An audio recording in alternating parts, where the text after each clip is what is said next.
دوستوں دنیا گھوم رہی ہے تو میں بھی کیوں نہ گھوموں، یہی ارادے کے ساتھ اسی نیت کے ساتھ میں بھی سیر پہ نکل پڑا، اور وہ بھی رات کے ٹائم میں ہوا میں گیا تو مجھے زمین پر کچھ ایسے نظارے نظر آئے، چھوٹے چھوٹے مکان، چھوٹی چھوٹی لائٹس، اور دھیرے دھیرے اب صبح ہو گئی۔ دیکھا میں نے آسمان کے کنارے لال لکیر دکھ رہی ہے، جس کو میں نے سمجھا کہ شاید سورج نکلنے والا ہے، اور تھوڑی دیر بعد دیکھا کہ اور روشنی بڑھ گئی، سورج نکل آیا، اجالا بڑھ گیا، اور میں اپنی منزل کی طرف اور دھیرے دھیرے رفتہ رفتہ بڑھتا رہا، اور دیکھا کہ بادلوں کے اوپر میں چل رہا ہوں، بادل ہمارے نیچے، ہم بادلوں کے اوپر، اور یہ نظارہ بہت ہی خوبصورت اور دلکش نظارہ تھا،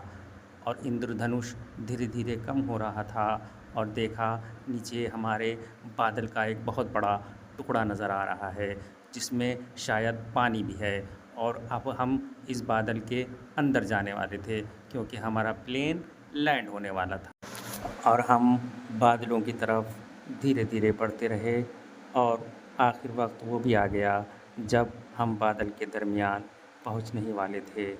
اور دیکھا کہ ہماری ونڈوز پہ کچھ پانی کی بوندیں بھی ہماری، اور اب ہم بادلوں کے درمیان سے گزرتے ہوئے، کتنا خوبصورت ہے یہ نظارہ، ان بادلوں کے درمیان کچھ کالی گھٹائیں بھی ہیں جس میں پانی سمویا ہوا ہے، اور یہ بادل اتنا بڑا ہے کہ کئی سیکنڈ ہم کو لگ گئے اس بادل کو پار کرنے میں،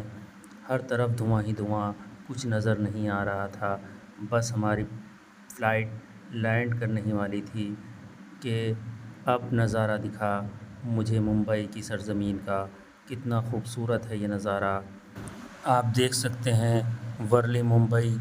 سی لنک برج، کتنا خوبصورت ہے ممبئی کا نظارہ، اور اب ہمارا پلین لینڈ ہونے ہی والا ہے، اور سامنے نظر آ رہی ہیں بلڈنگز اور سلیمز، وہ جھگی جھوپڑیاں جس کو دھراوی کہا جاتا ہے،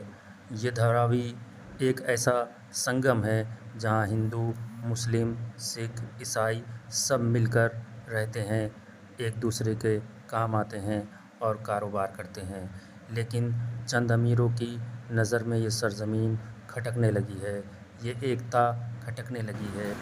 کیونکہ سب جانتے ہیں اس زمین کی قیمت کروڑوں اربوں کھربوں روپے کی ہے،